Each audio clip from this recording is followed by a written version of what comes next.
Quieras. Pero perdona, ya no me preguntas, yo más que te... Sí, no, tú suelta y... Vale.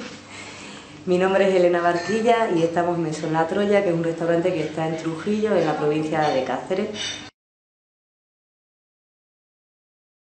Estamos aquí porque mis bisabuelos emigraron a Hawái con su hijo Antonio y un hermano de Isidra que se llama José.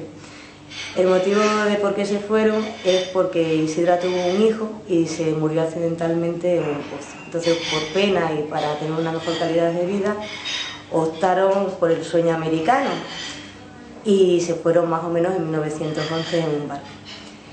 Llegaron a Honolulu, a la caña de azúcar, porque ellos eran agricultores, pero el sueño americano no fue tan sueño y entonces de allí se fueron otra vez a California. Mientras su estancia en Hawái, pues tuvieron hijos, los cuales fallecieron, menos uno que fue mi abuelo, que se llamaba Plácido. Pues Isidra y Diego volvieron con Plácido, su hijo, en 1921, según el pasaje desde California, y pasaron por Oporto y Lisboa. De hecho, los baúles tienen el sello del viaje.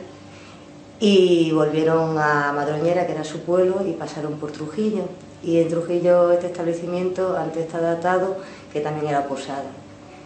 Y lo empezaron a alquilar y al final lo compraron con el dinero que consiguieron con su trabajo, en principio.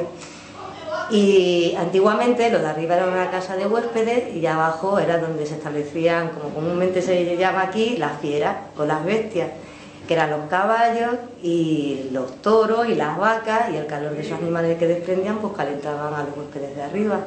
Y Isidra se dedicaba a cocinar y luego el abuelo pues a la agricultura, lo típico del lugar.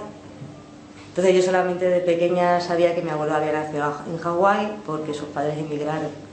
Yo un día cualquiera pues subía al trastero y mi sorpresa fue encontrar nuestros dos baúles con los documentos que os he enseñado y estaban bastante bien conservados. Y me puse a estudiarlo y a mirar por internet hasta que encontré vuestra página y estamos todos aquí.